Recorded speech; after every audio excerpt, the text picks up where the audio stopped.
Welcome to the Bondi Scrapper channel. Today's video is this thing. Look at it. It's called its own. Where are we? Let's come in here close. It's probably back the front. It is. Let's flick that round.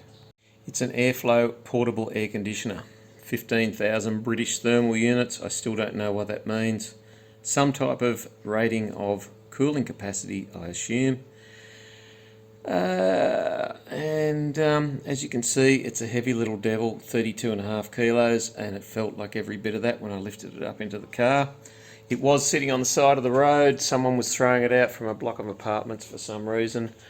As you can see, well, it stands about 1 metre high, I guess, and about 500 mil wide at the widest point. So for you people on Imperial, that's about 1.5 yards. And well, I'm assuming they threw it out because it was broken. I've already taken a few screws out. It's just a big plastic thing. For those of you that don't know about these things, look, I don't know whether they're efficient or not, but it is an air conditioner. It's a proper air conditioner with a pump and a condenser and an evaporator, and you sit them inside your house and run them. And I just can't see how that would work, because an air conditioner is basically a heat exchanger. So while you're producing cold air at one point, you're also producing heat at another point. And so the way I see it is, it appears as though you're heating up the house while you're cooling the house. Maybe I've got that totally wrong. I do believe some units bring air in from outside. You've got to put like a 150 mil flexible tube and you run that up and outside your window. And other units have the cold air coming out of a similar flexible tube. I had a mate that had one of those at his place. I'm not sure what they're worth, but personally, when I needed air conditioning for my place, I put a split system in, and it was all of $1,600 installed, which I thought was pretty damn cheap for what you got. And I tell you, it cools my place and it heats my place, and you can't hear it, and it uses almost no electricity. Anyway, as I said, I've pulled most of the screws out, and then I thought, oh, I better make a video on this, so I'm going to pull the rest of the screws out and then see what we've got. So that's all the screws out. There was like 3 on this side, 3 on the other side, another 6 or 7 on the back. And I'm hoping that I just kind of do this. Or not.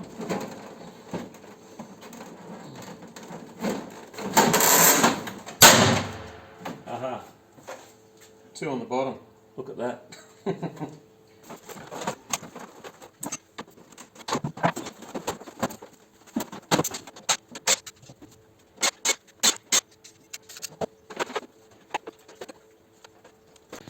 So as I thought, what we've got here is a pretty much standard air conditioner.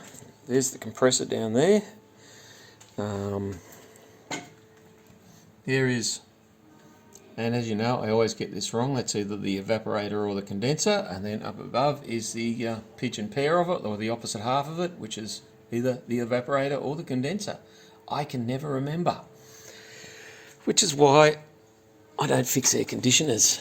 Up here we've got a big, do they call that a Squirrel Cage Fan? I think so. They're quite quiet. They're not like a fan with your normal propeller blades on it. They're designed, I believe, to move a large volume of air at a low velocity, and therefore they don't make a lot of noise.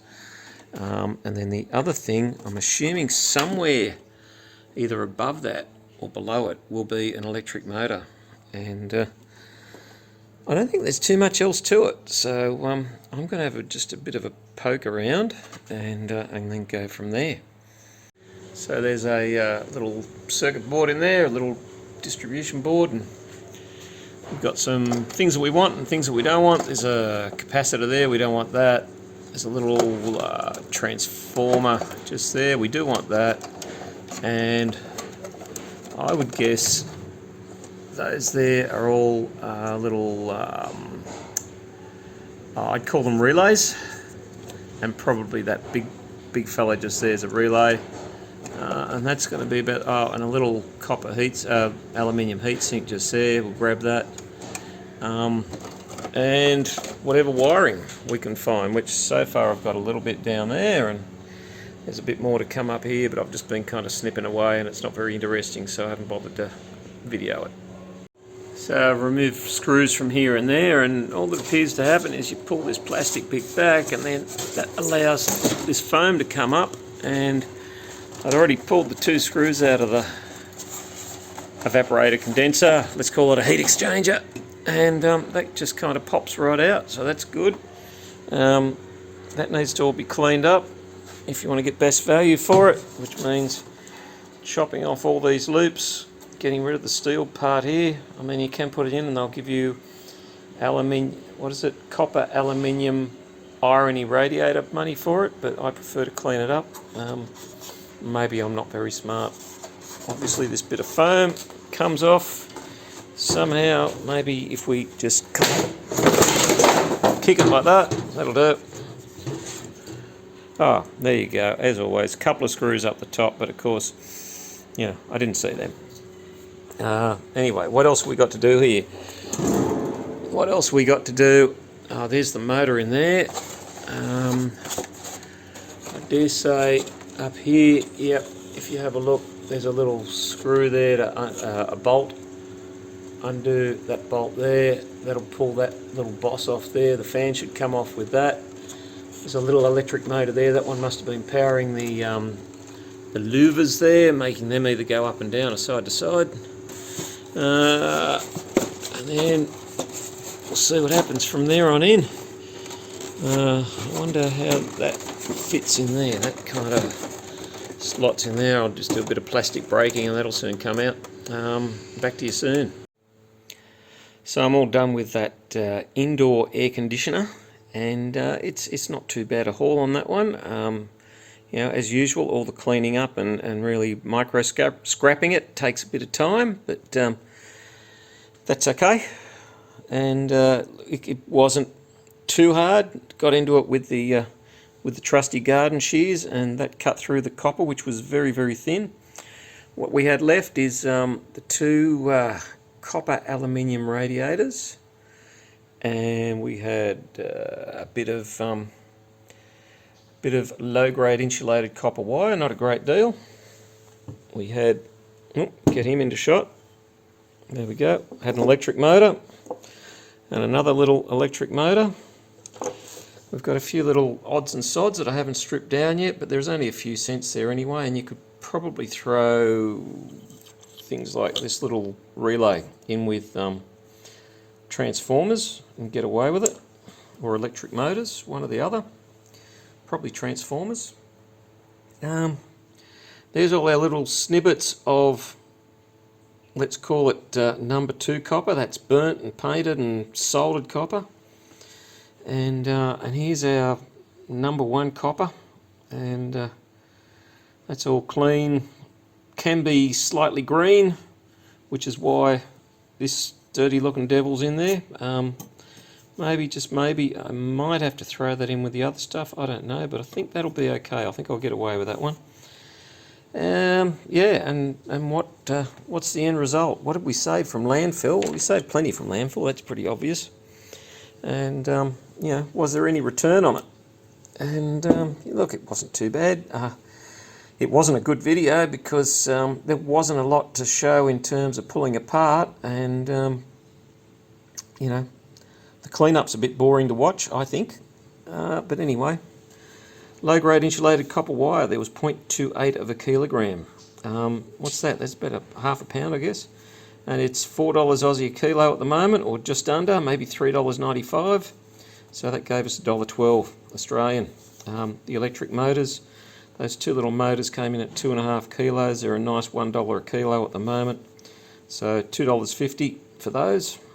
Transformers are $1.30 a kilo at the moment, which is great because, man, I picked up about 10 kilograms of transformers off the side of the road the other day. At least 10 kilograms, actually, it's probably more like 20. But $1.30 a kilo, there was 0.19 of a kilo there for just that little guy. So a little guy like that, if you get lots of them, and in my hand for reference. 25 cents. 25 cents that got me. Our number 2, burnt painted solder. Well, you know, you never aim to have a lot of that. It's 10.40 a kilogram at the moment. There was 1/4 of a kilo there, so that's not much. That's a half a pound, I guess, or just under half a pound. $2.60 there in that tiny little pile that's that big. I could fit that in my hand with a bit of work. The clean copper, $11 a kilo at the moment. There was 0.6 of a kilo, so that gives us $6.60. And finally, those copper aluminium radiators, they are what make it all worthwhile. $5 a kilo at the moment. There were 3.8 kilograms of those. That gives us $19. And you add the whole lot up, and it comes to, well, the stuff that we've got there, $32.07. Let's call it $32. Maybe, just maybe, with those few extra bits and this bit of burnt copper that I didn't bother to weigh, maybe it might come in at $33. But you get the gist of it. You're going to get a bit of a payday out of it, and that's the main thing. And as I said, it wasn't a particularly hard one. It did take me, look, I reckon there was 2 to 3 hours work there. So $10 an hour, is it worth it to you for $10 an hour? I guess if it's not, then you don't strip it down as much, and you get a quicker payday, but not as lucrative. Anyway, that's the story of it in October 2021, and I hope you enjoyed it. I hope you learnt something from it, and if you didn't, well, that's okay as well. Not everything has to be a learning experience. And thanks for watching. I'll see you next time. Bye.